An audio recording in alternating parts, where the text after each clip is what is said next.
Morihei Ueshiba is one of the most prominent figures in martial arts history.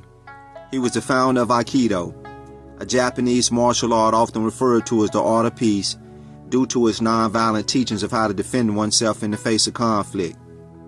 Practitioners who study the science of Aikido are taught to blend with the motion of the attacker, redirecting the force of the attack rather than opposing it head-on.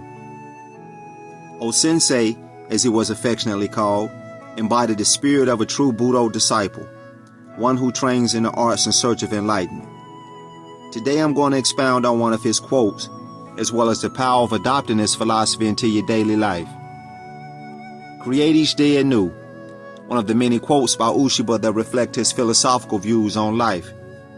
How many people actually acknowledge each day as a new beginning, a new opportunity to live and experience life?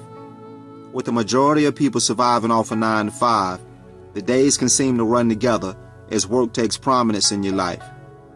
Working to survive literally means just that. You give an employer your time and labor in exchange for a pay, allowing you to purchase what's necessary in order to survive. Unlike the wealthy minority who use financial strategies like investing in stock or real estate to earn what's called a passive income, meaning income generated from sources other than a job. So while the majority work for money, the minority position their money to work for them. With statistics stating that nearly half of Americans dislike their job, making it through the day is a struggle in itself for so many people. The ongoing negative thoughts you harbor about the job, which in turn create negative experiences, can easily become a vicious cycle with only the weekends to look forward to. The reality of which is not your job, but rather your perception of the job that's causing you to have these unwanted experiences. Dr. Joe Dispenza, who's known for his research in quantum physics and neuroscience, explained in an interview the science behind the repetitive nature of our thoughts and feelings and how they correspond to our daily experiences.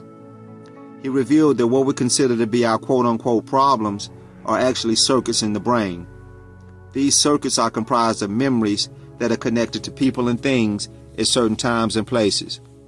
And each one of these memories carries an emotion. He went on further to explain that the way you think and feel creates your state of being.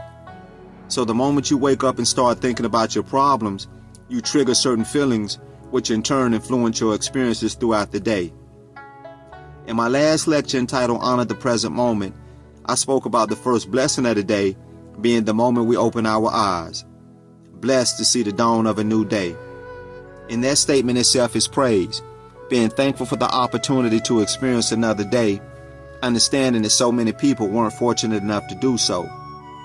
The more we know and understand that it's our perception of life that determines our experiences in life, the more we realize we have to work on changing our perception in order to create a different experience. The word I want to emphasize here is work.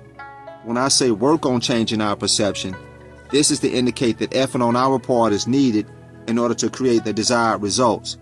And with effort, we also have to exercise patience, understanding that change doesn't come overnight, but rather over time.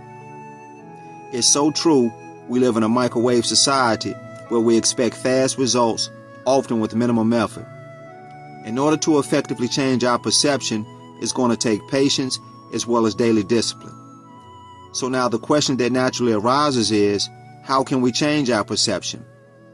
Well, let's first define the word perception. Perception is defined as a way of perceiving something. A way tells us that it's subjective, meaning one person may perceive an experience one way, and another person may have a different way of perceiving the same experience. Let's say, for example, that you're one of the 60% of people in the U.S. who feel emotionally detached from their job, a statistic that was revealed in an article published by CNBC in August of 2022. And because you have these feelings, you dislike your job. Your job hires a new employee from the country of Somalia. They ask you to train him because he'll be working in your department. After a few weeks of training him, you ask him what he thinks about the job. He tells you that this job has been a blessing to him. He then shares with you some of the hardships he and his family endured back home. He expresses gratitude towards the job because now he'll be able to send money back home to help provide for his family. Intrigued by his story, You go home and decide to do some research on Somalia. You discover that Somalia is one of the poorest countries in Africa, with nearly 70% of the population living below the international poverty line, earning $2.15 a day. You're also saddened to discover that around 1.8 million children are acutely malnourished. You understand even more now why this job has been a blessing to your coworker, the same job you've been criticizing and disliking for so long. You suddenly have a revelation and realize it's not the job that's causing you to have these negative feelings, it's your perception of the job. By focusing on the positive aspects of the job instead of dwelling on the negative, you have the power to alter your experience. When your dislike towards the job is replaced with gratitude, you begin to feel different about the job. And as stated earlier, the way you think and feel determines your state of being. And your state of being is what influences your experiences throughout the day. You remind yourself that it's because of your job that you too have been able to provide for your family. And though you may be one of the 60% of people who feel emotionally detached from their job, the fact that you're able to provide the basic necessities, food, clothing, and shelter, is a blessing in itself. Changing your perception doesn't mean you have to settle for your current situation. It simply means you're humble enough to acknowledge the blessings in it.